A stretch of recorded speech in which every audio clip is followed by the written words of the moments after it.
fantastic books already on the market on climate change. But I also think that most people haven't read any of them. Why? I think for many people, the subject can seem quite intimidating. It's huge. It can seem quite abstract. It's full of a lot of complicated science and statistics. And there's been a lot of rhetoric around it on many, many sides.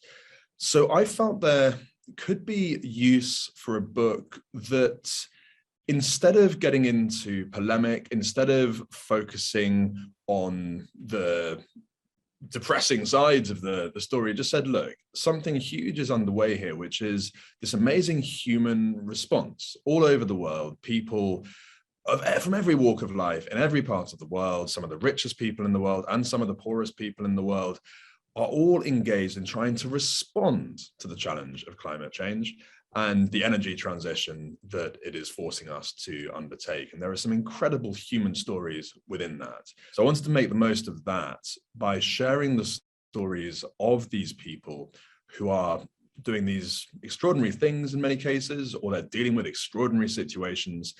It is simply the biggest and most dramatic and most compelling, most inspiring, most terrifying story in the world today, and will be so for the rest of my lifetime. This is the biggest story of the century. The big issues might start to seem less abstract, more real. The next time you hear about direct air capture, having read my book, I would hope it's no longer just an abstract concept, but you'd think, oh yeah, that's Edda and Christoph. That's what they're working on with this extraordinary project in Iceland to suck carbon dioxide from the air and turn it into underground stone. You start to associate the concepts with actual people with extraordinary stories behind them. And I think that can be useful.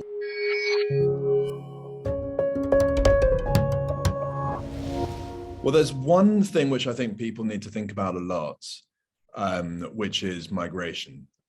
People are already on the move all over the world in response to various impacts of climate change. This is going to get more and more severe. In Bangladesh, I saw this in a very profound and disturbing way. People often talk about the danger of parts of Bangladesh ending up underwater, and that is going to happen. What's happening right now is the intrusion of salty water linked to sea level rise and storm surges across much of southwestern Bangladesh, areas that were historically rice farming areas. Rice farming is very labor intensive. It provides a lot of work for a lot of people. The groundwater is getting too salty in many places to support rice. So you're seeing rice farming areas turning into shrimp farming areas. And shrimp farming has a lot of good things about it. It can bring in a lot of export revenue, but it's a lot less labor intensive. It actually, in some ways, can actually exacerbate the increasing salinity of the soil. So you end up with people who used to be rice farmers, and they had been rice farming communities for hundreds of years, now find themselves landless and homeless and moving in enormous numbers to cities, predominantly Dhaka, the capital of Bangladesh. So I saw the situation on the ground in the southwest. I saw the reasons why people were moving. I saw communities that were being hit by rapidly rising levels of things like infant mortality and miscarriage. Salty water is a massive health problem, and these people are dealing with it. The water, it's something approaching drinking seawater. You know, it's horrific, but they have no choice in many cases. So people leave, and when they get to Dhaka, they're staying in very overcrowded slum areas, incredibly unsanitary.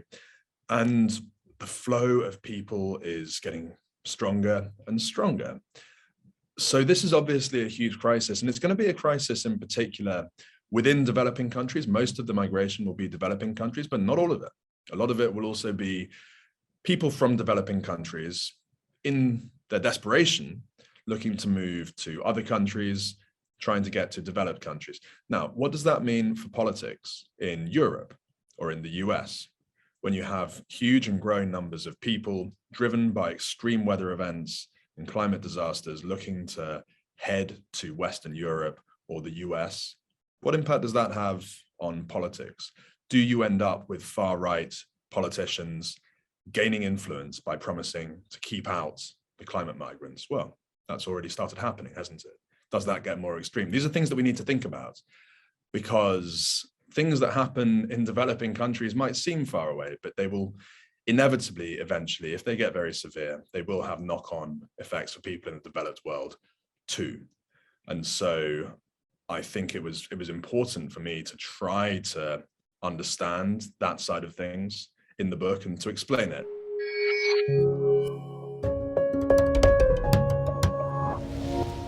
There are many, and this is something I want to emphasize. This is a book that looks at the problems, but it also looks at the people who are trying to come up with solutions, and some of them were inspiring.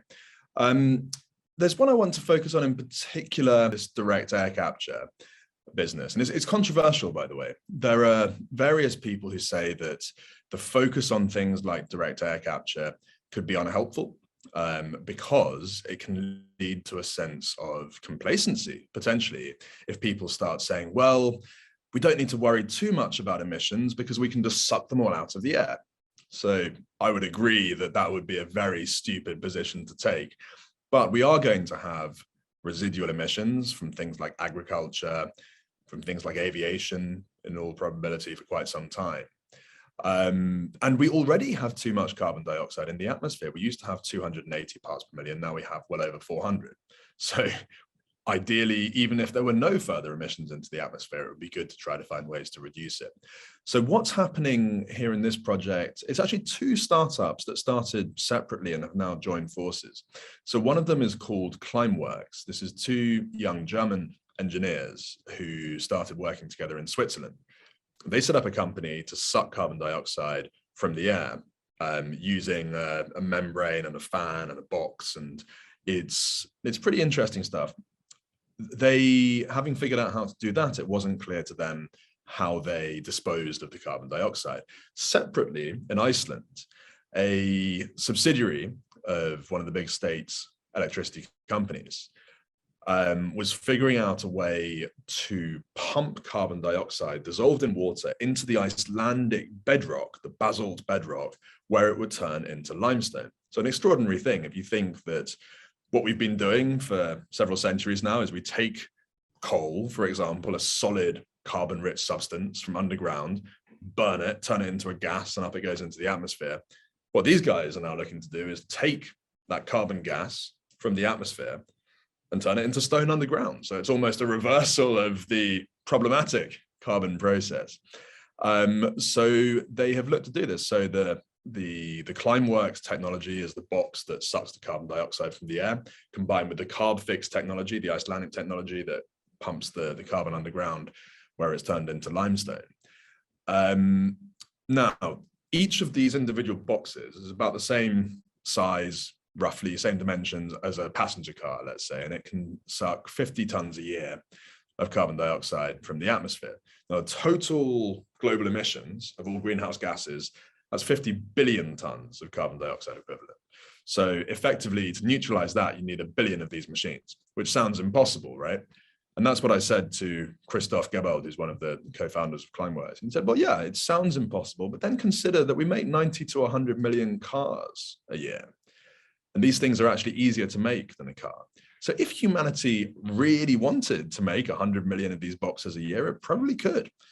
And that was a very interesting point that he made, because it just reminded me that we can think on a massive scale when it comes to tackling the climate crisis. This is not me arguing that we should make 100 million of these boxes, but I think we could if we wanted to. And it was interesting to me that sometimes during my research, I would meet people who would talk on such an incredibly ambitious scale that they almost sounded delusional. But then you thought, hold on a minute, the climate crisis itself is on a massive, planetary, unprecedented scale.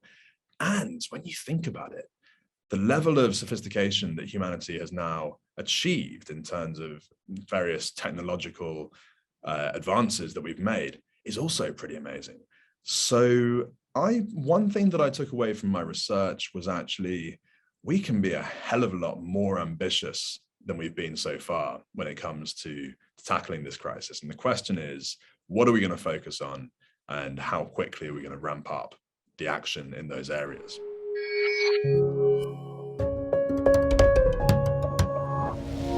So India is a really interesting one. I was living there at the time when I started this project. I was the Mumbai correspondent for the Financial Times, and I did a trip a couple of weeks after I arrived in the country to look at a drought in Maharashtra, which is a state in the west of India, which contains Mumbai.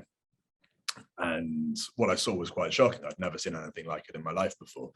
Reservoirs that were just completely empty, cracked bottom. The earth at the bottom of the reservoir was like a desert, not a drop of water to be seen.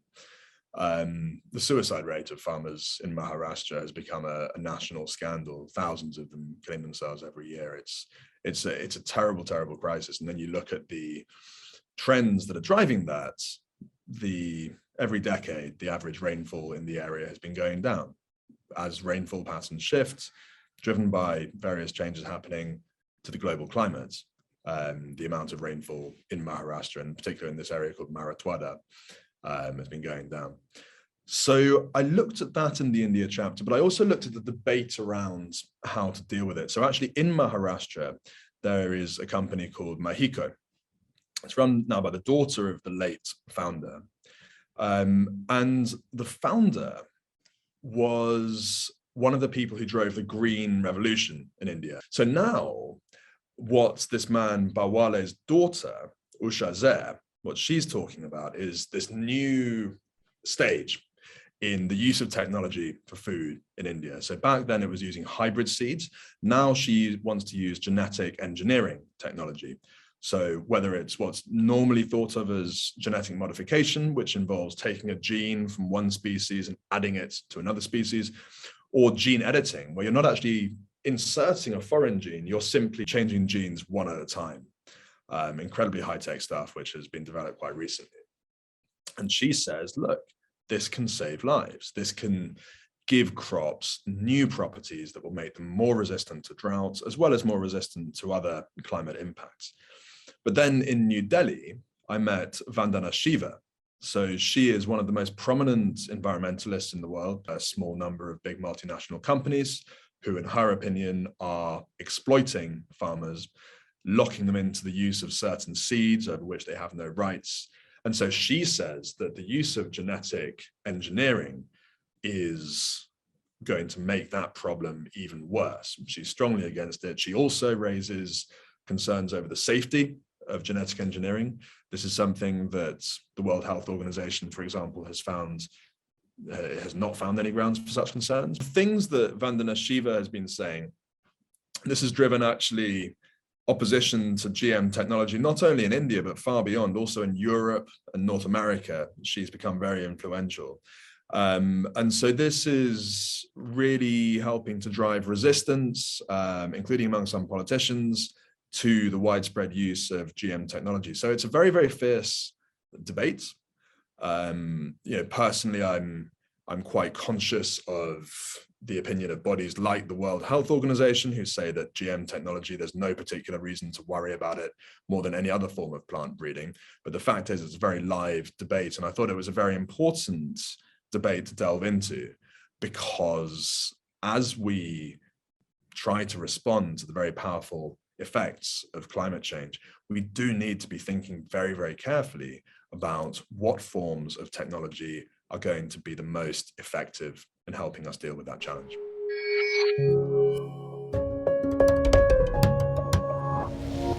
In the US, I focused in particular on technology startups. It was an extremely interesting part of the journey. I was traveling all over the US. So, for example, I visited a company called QuidNet, who are supported by Bill Gates, among others. They are so interesting because they're using technology that was originally developed mainly for the fracking industry, for the oil and gas industry, and they're using this for renewable energy storage. So how does it work? So a solar farm, for example, develops or produces excess electricity during the day, which you want to store for the nighttime, let's say, when the sun's not shining. So while you have the excess power, you use that to power a pump, which pumps water underground into a crack in the ground, much like the fracking process, actually. And then it's just stored in there at high pressure. And then you close the tap. So you've just got this water at high pressure just sort of stored up underground. Then later, you say, right, now it's nighttime, we need to access that energy. You open the tap, the water flows up at high speed and drives a turbine and generates electricity. So they are starting, they're a very new company, and they're just starting to roll out that technology. Incredibly interesting to see, especially because the people who were working on that project, these are guys who used to work in the fracking industry. And one thing that was interesting to me speaking to them was that they were very proud to be part of the solution. And I think some people are increasingly in the oil and gas industry feeling uncomfortable with this sense that you're just part of the problem. And suddenly you switch over using much the same skills in this case to the renewable energy sector. And suddenly you feel like part of the solution. There were several other very interesting companies I visited in the US. There's a lot happening in the US. And what's interesting to me is more than other countries I visited, companies in the US in this space, that they're really pushing the envelope in terms of new technology. And that was one of the things that I found actually one of the most exciting parts of my research.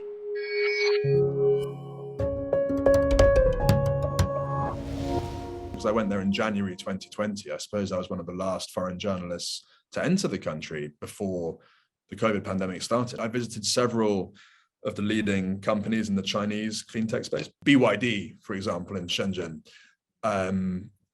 What was impressive about the US companies that I mentioned was the cutting edge technology. There's a lot of very exciting technology in China also, but it was the scale of BYD in particular that really blew me away. I mean, just in that one campus in Shenzhen, they have 40,000 people, in most cases, living on site in huge dormitory buildings. Huge car factories, huge battery factories, and they're making solar panels. They're making electric monorail systems. The scale was quite impressive. And funnily enough, speaking of the coronavirus pandemic, when that started, BYD became one of the world's largest, if not the largest, I think, producers of surgical face masks almost overnight. So the speed and scale with which a company like BYD can act is very interesting. And of course, we talk about it as a Chinese company, but actually Warren Buffett's Berkshire Hathaway is one of the big investors in there. So these are very internationally connected companies. There's a lot happening in China as there is in the US. And I think if we look at the broader long-term strategic contest between China and the US in particular, as well as other countries in the world, I do think that the race to be a superpower in the clean energy era is going to be a bigger and bigger part of that story.